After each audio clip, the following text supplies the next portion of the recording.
Hello and welcome to Career Atoms. Alongside our interview preparation guidance, this video will substantially improve your performance in job interviews, and we'll cover 6 key elements today, including rapport building and communication skills, how to best answer general questions like tell me about yourself, as well as more specific behavioural questions. We'll look at the critical things you need to ask interviewers and finish with how and when to follow up afterwards. Because this has been designed to closely supplement our interview preparation video, please do start there first if you haven't already seen it, as it will help lay the foundation for some of the guidance outlined here. Because first impressions really do count, many interviews are won or lost within the initial few minutes, and potentially even before you've answered a single question.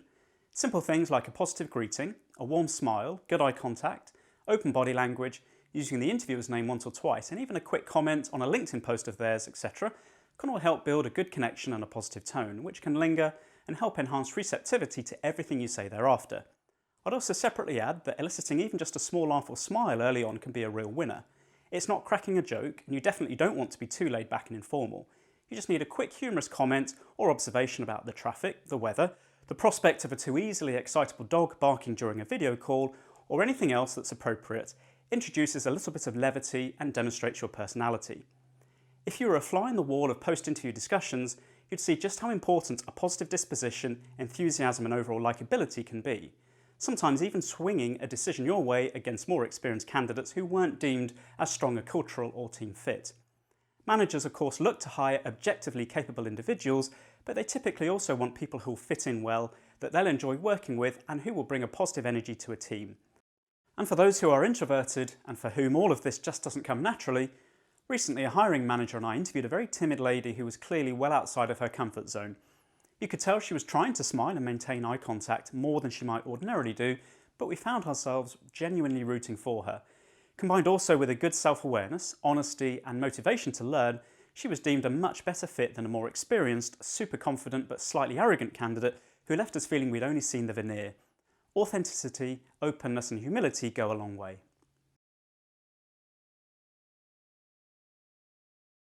Because communication is such a critical topic and a very common reason for being rejected at interview, I've split it into 7 subpoints. Look for any signals that may indicate an interviewer's level of engagement is waning, so that you can then do something about it. The more obvious and extreme signs will be eyes glazing over, yawning and possibly even a confused or frustrated look. A more subtle signal would be a visibly reduced level of eye contact compared to earlier in the interview. Don't just ignore it if you do spot or sense any of these. Adjust your communication by consciously providing more concise and snappier answers, talk with a little more enthusiasm, speed things up a bit, make sure you maintain good eye contact. It's important to have a good awareness of who your audience is and position your communication accordingly. If you're not clear about the interviewer's role or their understanding of your domain expertise, it's absolutely fine to ask and clarify this early on so you can adapt. I've seen technical people sometimes dive into jargon that's well above the heads of a HR manager sat opposite them, and while some HR people admittedly have good technical awareness, it's better to check than risk making an incorrect assumption which might disengage. Or you could just play it safe, and unless specifically asked otherwise, keep things at a more understandable level and avoid technical jargon altogether. But what if you're facing 2 or more interviewers from different functions with vastly differing levels of domain knowledge? I'd still be inclined to play it safe and ensure everything I say is accessible and understandable. Plus avoid the easy to fall into trap where you start addressing only one person and unintentionally blank the other. Even if one interviewer has a much stronger knowledge in a certain area, it's critical to equally engage and maintain good eye contact with both. Some hesitate to talk about I rather than we, perhaps through fear of not being considered a team player. But interviewers do need you to be specific about your exact role, as distinct from others in situations, so don't worry at all about them drawing the wrong conclusion. So many times I've heard interviewers complain that the candidate didn't articulate what they did and only talked about we. But I don't recall ever hearing anyone moan that a candidate talked about themselves and their specific input. Even an hour-long interview goes quickly, and once you subtract time for introductions, role discussion and your questions, the interviewer isn't actually left with a huge amount of time to explore everything in detail. You need to recognise this and be very time conscious, especially as an interviewer, and the room booking may not be available to extend beyond the prescribed end time, in which case you're shooting yourself in the foot if you take too long to answer questions, since other important ones that were planned may need to remain unasked. As you relate your work, your achievements and particular stories, you need to provide enough relevant detail to bring them to life, but also aim to be succinct and to the point, rather than verbose and rambling. Again, once or twice, quickly ask and sanity check if you're giving enough detail or too much. Your tone, volume and pace can be just as important as what you say, particularly when it comes to keeping the listener engaged. Talking too fast, too slow, or with little enthusiasm, passion or discernible variation of tone can all naturally result in disengagement. It's not just what you say, it's also how you say it. If this is an area of concern, by all means practice with family and friends and ask for completely honest feedback. Often it's an over-eagerness to speak and answer a question rather than plain rudeness, but whenever an interviewer is talking, allow them to completely finish before you even think about opening your mouth. I've seen candidates interrupt and over-talk an interviewer so many times, and it's an immediate turn-off. Listen carefully to the whole question and don't just assume you know what's going to be asked partway through and then interject. Regardless of whether you're right to feel aggrieved about an employer, former manager or work situation, remain wholly professional and at all costs never air any dirty laundry. Negativity, even if justifiable, is hugely off-putting, so if there's any risk you might start talking yourself into trouble if asked about a trigger situation, plan in advance a more innocuous answer. For example, talk about it being the right time for a change and an exciting new challenge rather than discussing a breakdown of relationship with your manager or a grievance over unpaid overtime, etc. If a particular situation absolutely demands complete openness and honesty, remain calm, briefly state some quick headline info and strive not to go beyond this. I've occasionally witnessed interviewers throw out seemingly innocent but potentially leading questions about a trigger event, and then watch the candidate completely obliterate their chances by going into a rant. Even though the interviewer was listening and nodding in empathy, the interview outcome and feedback was already obvious. Tell me about yourself, or talk me through your CV. I'm personally not a fan of these questions as they're often either used when someone hasn't already bothered to acquaint themselves with your profile, or they're thrown out as an often used starting point to facilitate some further discussion. But since they're used frequently, I thought I'd share some ideas on how to best tackle them. The main thing you need to understand is that regardless of why it's being asked, the interviewer doesn't actually want to hear your entire chapter and verse career history. Even if it appears to be an open invitation for you to spend the next 20 to 30 minutes talking, it really isn't. In fact, if your answer is longer than 4 or 5 minutes, it's already too long. There's 3 inherent risks with a long-winded answer to this question. First, if you're not careful, it's a huge potential communication trap which you can easily fall into, because there's a natural inclination to want to say everything, and if you do, the interviewer may well decide that you're too verbose, that you don't have the right kind of communication skills they're looking for, and you won't be the right team fit. I've seen this exact feedback in decision making many times, and it often leaves candidates scratching their heads in frustration because they didn't feel they did anything wrong at all. Surely, talking through everything for 20 minutes was exactly what the interviewer wanted. The second risk is that most want to tell the career story from start to finish, so as to evidence some natural progression, in which case you describe your very first job and you work forwards. But the employment experience section of a great CV should always be written in reverse chronological order, meaning you start with your most recent experience first and then you work backwards. The rationale being that a hiring manager is typically much more interested in what you've been up to more recently. So if you start talking about experience furthest back, it's potentially less interesting and relevant to the audience, so you risk disengagement. Plus, I've witnessed situations where candidates have spent so much time talking about the older stuff that after 15 to 20 minutes, the interviewer has had to interject, meaning that potentially far more relevant things aren't covered in the same level of detail, if at all. Third, interview time, i.e. your brief window to sell yourself, is very precious. So you ideally want to be pretty sure that at every moment, you're giving the interviewer exactly what they want, which is to say, strongly evidencing the value you'll bring to their company. But when you're given an opportunity to just talk broadly about yourself or your career, it's very hard to gauge if you're actually hitting some or even any of the right buttons. Even if the interviewer is smiling and nodding whilst you're talking, this could just be out of politeness. So how do you best avoid these traps? There's 2 key things that I would do. To begin with, paint a very snappy headline picture of yourself. Essentially, it's pretty much along the lines of how you describe yourself in your concise personal summary at the top of the CV. So, tell me about yourself. Sure, I'm a Prince 2 and MSP practitioner qualified senior project manager with a number of years of experience delivering mostly IT and business change focused multi-million pound projects for blue chip telecoms and utilities organisations. These projects have ranged in size from £186,000 up to £6.5 million, and I'm renowned for strong client and stakeholder management skills, an ability to devise and transform internal processes, and critically, an exceptional track record of delivery against strict time and budget targets. I now feel it's the right time to embrace a new challenge, and from my research, I believe this role and company could be a great match. So within 30 seconds or so, I've answered the question and sold myself, painting a slightly more detailed picture than the CV summary, plus some additional personal comments. Now I recognise that many interviewers will be expecting you to say a bit more than this, but the crucial thing is that before you do so, you need to understand exactly what it is that they want you to say. So as soon as I finish my brief outline, or what's often described as an elevator pitch, I'd say, I'm happy to talk through any elements of my 16 years of experience in detail, but was there anything in my CV that particularly jumped out as being relevant to your opportunity? Or indeed, is there anything you'd like me to more specifically focus on? See how I've now given the interviewer the opportunity to tell me exactly what it is that they want me to talk about further, in which case I don't have to then worry I may be saying stuff that isn't pertinent.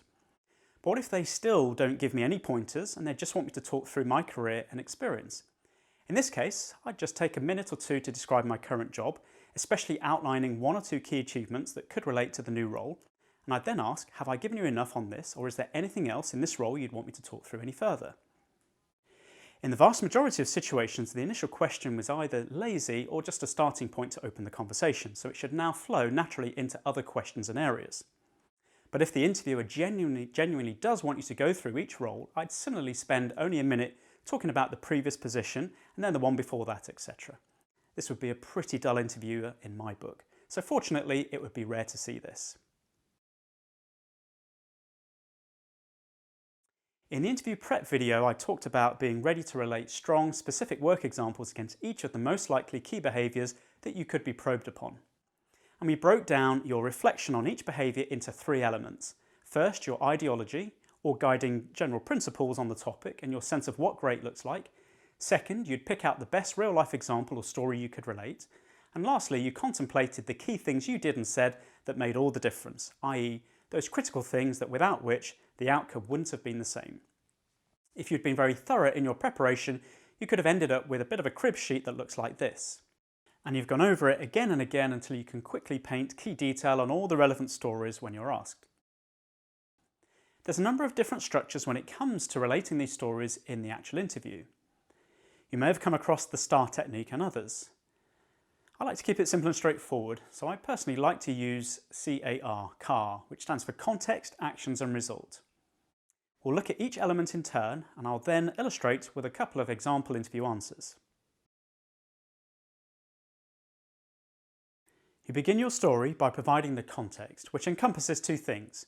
First, your very brief, no more than 20 to 30 second headline ideology relating to the behaviour, plus a quick setting the scene and context of the real-life work situation that you believe best evidences the behaviour.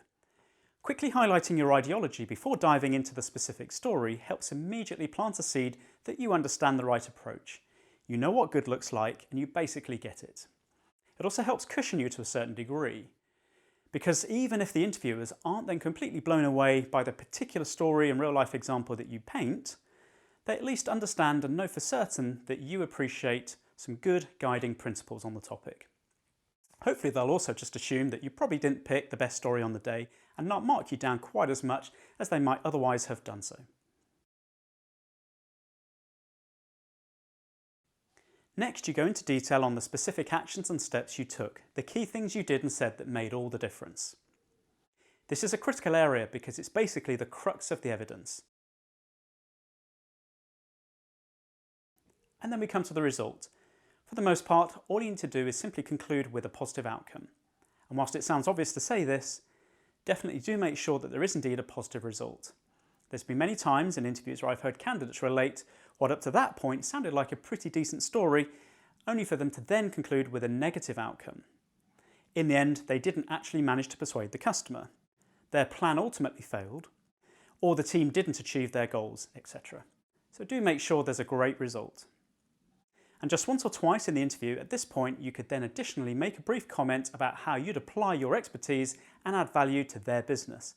This is especially useful when you already happen to know that they're facing a particular issue or pain point. Perhaps sales are down for the year or customer services needs to be revamped, or you're being considered to deliver a challenging project that you know has slipped.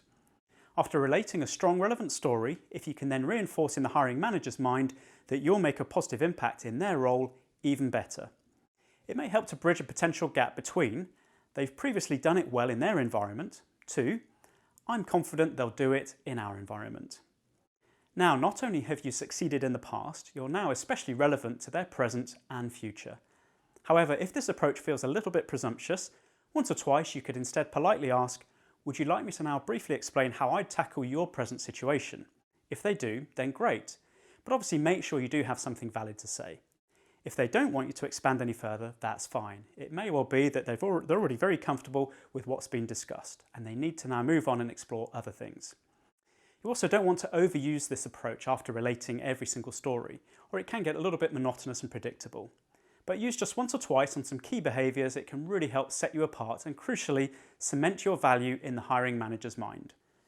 Now, putting all this together, here's a couple of examples of what a strong answer might sound like.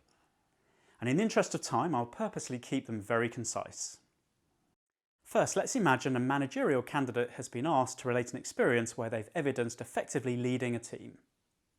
Leadership of effective teams starts with getting to know each individual, building trust and understanding what motivates them.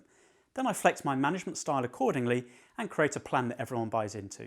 I also believe in driving some quick win improvements so that everyone can see positive results straight away.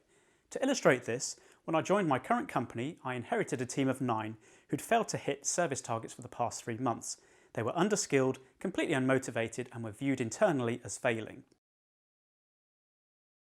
So I led an off-site session and we brainstormed improvement ideas. I also met with everyone individually to understand their specific needs and aspirations. Then I talked with my manager and peers to understand their expectations for the team. Next, I evaluated everything and created a plan with 3 key actions. First, I persuaded my manager to set aside $20,000 for much needed team training. Second, I delegated ownership for the targeted improvements to 2 team members who grasped the extra responsibility. Third, I championed the proposed changes internally. As a result, in 3 months, we moved from 66% achievement of targets to 91%. Skills levels were enhanced through the extra training, and general motivation also markedly increased due to the process and time efficiency improvements. Internal perceptions also changed significantly, which meant the team felt good about themselves for the first time in ages. And I'm also pleased to say that 2 individuals have since been recently promoted. I understand your services team have been facing some challenges. Would you like me to take a minute and describe how I'd tackle things if I was appointed? Overall, the example only took 1.5 minutes to relate, and whilst you could definitely go into more detail on individual elements, it shows you don't need to spend 10 minutes answering a question like this. Also note that whilst the question was about leadership, the candidate also hinted positively at other strong behaviours, including planning, influencing and driving improvements, so potentially it was indeed a great story to relate. At the end, the candidate also asked the interviewer if they would like her to comment on how she'd tackle a very current and pressing issue that they're facing. Again, don't do it every single time, but just when you know it's a particularly crucial and relevant behaviour. Now, another quick example, but this time we'll imagine a coffee shop barista relating an experience where they dealt with a difficult customer. I get a kick out of delivering great service, but I do occasionally get tricky customers. I've found that a calm, reassuring manner, listening skills and going the extra mile to put things right makes all the difference. As a specific example, a lady who wasn't a regular marched back to the counter and loudly protested that the coffee served wasn't hot enough. She was very animated and you could see it was starting to antagonise other customers. Recognising this needed to be dealt with urgently, I asked my manager if she'd briefly help cover while I tackled the situation. Then I politely ushered the lady away from the queue to a more private area and firstly let her speak without interruption. I remained calm while she blew off a bit of steam. I then apologised, asked her to take her seat again and reassured I'd resolve everything. I made her a fresh coffee and took it over along with a loyalty card including some extra stamps as goodwill. Not only did she calm down, she also then apologised for her outburst, and I'm pleased to say she's now become a bit of a regular. This is my natural approach and it's definitely helped the branch meet its monthly revenue targets. I'd adopt the exact same customer focused approach if I was part of your business, and I anticipate it would also help deliver positive results. Okay, hopefully you see the pattern and grasp why it's a good way of answering these types of questions. Incidentally, if you're concerned about being caught off guard and how you deal with a situation where you actually can't think of an experience to relate, check out the Career Atoms website interview FAQs and blog section as we've put up some guidance on this very topic.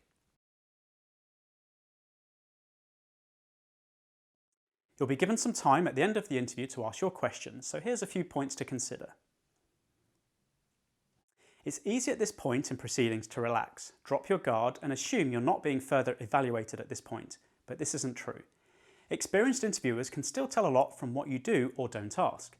Your questions can provide insight into your level of interest and research or lack of it. It's also an often overlooked opportunity to sell yourself again, as we'll see shortly. Failing to ask anything at all is a big mistake, and also don't ask really dull things like how long the lunch break is or how many car parking spaces there are. Even if these things are important to you, you can easily ask and tackle them outside of the interview session. Make sure you have at least 3 to 4 good questions prepared and noted down in front of you. If you only have them in mind, invariably you'll probably forget 1 or 2, and desperately battling to remember doesn't necessarily give the best impression. Conversely, don't bring along a list of 40 questions, and I have seen this before, because even if you genuinely have that many, if there's mutual interest, there will be ample opportunities outside of the interview to cover off some or even all of these. Also, your prioritisation order may depend on whether this is the only interview stage. If it isn't, you can save some good questions for another time, and focus more on the things that will allow you to sell yourself, because you might otherwise not be invited back anyway. Be very conscious of time, especially if it's getting close to the planned end time of the session. Unfortunately, you will occasionally find that your time to ask questions does get squeezed, so don't just assume that interviewers will happily overrun and give you as much time as you might actually deserve. Check if it is indeed a hard stop time, and if so, accordingly prioritise your top 1 or 2 key questions to pose, and then suggest you'd like to cover any others another time if appropriate. I tried to limit what might be described as me questions to just 1, if at all possible. What are my career progression prospects might be something that you're genuinely itching to ask. Fine. Just don't make every single question all about you, or you may inadvertently give an impression of being solely self-centred. Of course, you may be primarily thinking much more about what's in it for you, but the interviewers are primarily thinking about what's in it for them and their organisation. Because each company role and interview situation is varied, it's very hard to prescribe the definitive top 3 or 4 killer questions you absolutely have to ask. But in addition to any specific ones about the role or company, which are core to your decision making, in no particular order, here's a few that I like. It could start, I'd like to clarify something I read in the annual report, or could you please explain why you've taken this particular strategic approach in the market, etc. This provides a perspective on you being someone who's prepared, well-researched and keen. Hopefully there is something that you have a burning question about, but in reality, it's as much about continuing to indirectly sell yourself. If I was hired, what would success look like in the next 6 to 12 months? This allows the interviewer, and ideally this is also the hiring manager, to spell out what really matters to them, i.e., any current or near future specific challenges and opportunities that you would face in the role. It's useful for you to understand these, and time permitting, it might also open up some brief but very pertinent additional discussion about your perceived approach, ensuring you're relevant again to the hiring manager's present and future. Tell me about the team and culture. Again, it's good to gain perspective on this, but asking the question also demonstrates that this is important to you. After this, it would be very difficult for the interviewers to imagine that you're not team-oriented. What do you enjoy most or least? Dig beneath the typical website messaging and gain insight into what it's really like there. What's really great? What are the frustrations? What do they wish they could change, etc. Directly asking if the interviewers have any concerns or reservations, or if there's any gaps in your experience that they'd like you to discuss, is commonly witnessed when salespeople are interviewed. Because they more acutely recognise it's very hard to sell without, number 1, understanding a customer's concerns, or 2, being able to directly resolve them there and then, especially before a decision is taken, after which it's almost impossible to persuade and change minds. An interviewer may prefer to keep cards close to their chest and thus fob you off with a non-committal answer that doesn't really give anything away. But it could still be worth asking this, because if you are fortunate to have someone who is prepared to raise 1 or 2 issues, you now have the perfect opportunity to counter these, provide some further supporting evidence, or help bridge any perceived gaps. And it's much better to do this now before a hiring decision is made. If you are given the chance, remember to stay very calm, polite and professional. This isn't an argument you're desperately trying to win at all costs. Simply state your perspective and any supporting facts and evidence, and leave it at that. You shouldn't leave the session without knowing when they hope to make a decision, who will communicate this to you, and whether it's a call or an email. If for any reason you don't get this information, assume that a week following the interview is a pretty good default timescale to use. If you can, it's good practice to send interviewers a concise thank you email within 24 hours. Forget anything gushing, over the top, or which would take longer than 20 seconds or so to read. A simple note thanking them for their time and reiterating your interest is enough. If you've not heard anything by the anticipated date, rather than pouncing immediately, give another 1 to 2 days grace before you put in a quick call or send a follow-up note, because things can, and often do, slip. And you don't really want to be giving an impression of being overly fastidious. So in this example, I'd follow up on the 20th. It's then a straightforward, just wanted to reiterate my continued interest in the role and check if you've reached a decision yet. If you still hear nothing back after this, I'd give it another week and then follow up in exactly the same manner. If you've still heard absolutely nothing by that point, I'd be inclined to just leave it and crack on with other options, but I'd keep the door open and avoid sending a snotty note. Whilst longer than planned delays with no intermediate communication aren't admittedly good, I've still seen situations where an employer has come back later and offered a role. Finally today, if a decision doesn't go your way, do request detailed feedback, as it may well be useful in other interviews. If you're just told there was a stronger candidate, bear in mind that this may actually be the reality, but still politely request a little bit more detail, especially areas that you could have improved upon, including 1 or 2 things that you might not really want to hear, but which will help you in the future. Chances are that the employer or agency will be hesitant to say too much, perhaps for fear of causing offence or entering into some kind of protracted argument. But if you're fortunate, you may have someone who's willing to share some honest, useful feedback, even if it's less palatable. And just on this, if you have the choice, always opt for a quick phone call to discuss feedback rather than email. People are usually more hesitant about what they commit to in writing, so you're more likely to glean any useful nuggets of information over the phone. That's all for today. Thank you very much for watching, and I wish you all the very best with your interviews.